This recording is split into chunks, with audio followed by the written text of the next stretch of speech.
বর্তমান সময়ে সবচেয়ে আলোচিত বক্তা মিজানুর রহমান আজাহারের ওয়াজ মাহফিলে ধর্মান্তরিত সেই পরিবারটির সবাইকেই ভারতে ফেরত পাঠানো হয়েছে। পরিবারটিকে ধর্মান্তরিত করার এই ঘটনাটি ঘটেছিল গত 24শে জানুয়ারি লক্ষ্মীপুরের রামগঞ্জ উপজেলার পানপাড়া গ্রামে। একই পরিবারের 12 সদস্য একসঙ্গে ইসলামে দীক্ষা নেওয়ার পর এ নিয়ে ব্যাপক আলোচনা শুরু হয়। আলোচিত পরিবারটি এসেছিল ভারত থেকে। সেখানে হিন্দু ধর্মের অনুসারী ছিলেন পরিবারটির সদস্যরা। বিতর্কের এক পর্যায়ে বাংলাদেশের পুলিশ ওই পরিবারের 12 জনকেই আটক করে। তাদের বিরুদ্ধে কোনো অভিযোগ দায়ের করা হয়নি। তবে পুলিশ বলছে, ভারতীয় নাগরিক হিসেবে যে ভিসা নিয়ে তারা বাংলাদেশে ঢুকেছিলেন তার মেয়াদ শেষ হয়েছে। এ কারণেই তাদেরকে ভারতে ফেরত পাঠানো হয়েছে। সেদিন লক্ষ্মীপুরে কি ঘটেছিল আসুন জেনে নেই। লক্ষ্মীপুরের রামগঞ্জ উপজেলার পানপাড়া গ্রামে 24শে জানুয়ারির মাহফিলটির আয়োজন করে স্থানীয় মসজিদ কমিটি। সেখানে ওয়াজ করেন মিজানুর রহমান আজাহারি। বাংলাদেশে এখন আলোচিত ধর্মীয় বক্তা তিনি। একই সঙ্গে তাকে নিয়ে বিতর্কও রয়েছে। প্রচুর লোক সমাগম হয় তার মাহফিলে। ঘটনার দিন আজাহারির উপস্থিতিতে একটি পরিবারের 12 জন সদস্যের সবাই ইসলামে দীক্ষা নেন। এর আগেও মিজানুর রহমান আজাহারের মাহফিলে ধর্মান্তকরণের ঘটনা ঘটেছে। এ নিয়ে বাংলাদেশের সামাজিক যোগাযোগ মাধ্যমে অনেক বিতর্ক চলেছে তার পক্ষে বিপক্ষে। তবে লক্ষ্মীপুরের ঘটনাটির ব্যাপারে পুলিশ কিছু অনুসন্ধান চালিয়ে বলছে, এই পরিবারটি বাংলাদেশি নয়, এসেছে ভারত থেকে। আর ওয়াজ মাহফিলের আয়োজকরা বলছেন, পরিবারটির সদস্যরা ভারতীয় নাগরিক এমনটি তাদের জানা ছিল না। 12 জন সদস্যের ধর্মান্তরিত পরিবারটির প্রধান হলেন মনির হোসেন।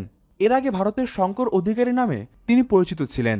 পুলিশ জানায়, গত বছরের আগস্ট মাসে 2 মাসের ভিসা নিয়ে তারা বাংলাদেশে এসেছিলেন। ভিসার মেয়াদ শেষ হওয়ার পর তারা অবৈধভাবে বাংলাদেশে অবস্থান করছিলেন। লক্ষ্মীপুর জেলার পুলিশ সুপার AHM কামরুজ্জামান বলেন, ধর্মান্তরের ঘটনার পর তদন্ত করে পরিবারটির কর্তা ব্যক্তি সম্পর্কে তারা বিভিন্ন তথ্য জানতে পারেন। তিনি বলেন, পরিবারটির কর্তা বাংলাদেশে জন্মগ্রহণ করেছিলেন। তার নাম মনির হোসেন। তাদের পরিবারের ভাষ্য, তিনি ছোটবেলায় হারিয়ে যান। পরিবার থেকে বিচ্ছিন্ন হয়ে তিনি কিভাবে ভারতে গেছেন তা জানা নেই। ভারতের হিন্দু পরিবারে বড় হয়েছেন এবং হিন্দু নারীকে বিয়ে করে সংসার করছিলেন। তিনি ভারতে নাম নিয়েছিলেন শঙ্কর অধিকারী। পুলিশ সুপার আরও বলেন, এই ব্যক্তির 2 স্ত্রী এবং 2 ঘরে সন্তান সংখ্যা 8 জন। একজন নাতিও রয়েছেন। তাদের সবাইকে আমরা পাই ভারতীয় পাসপোর্ট সহ। বেনাপোল বন্দর দিয়ে তারা বাংলাদেশে এসেছিলেন। সেদিক দিয়েই তারা আবার ফেরত গেছেন।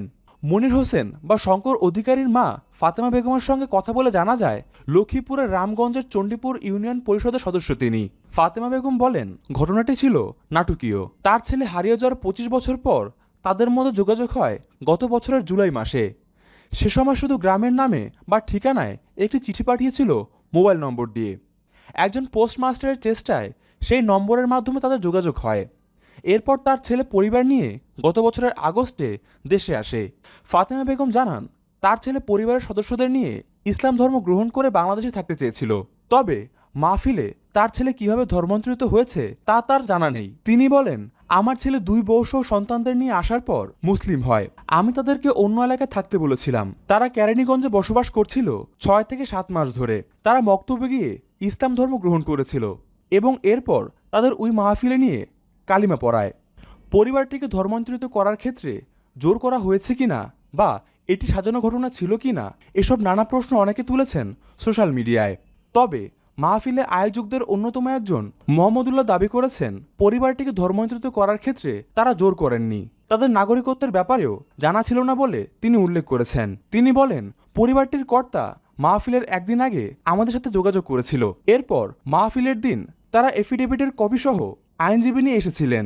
তাদের আইনজীবী ধর্মান্তরিত হওয়া সম্পর্কিত সেই এফিডেভিট মাহফিলে পড়ে শোনান।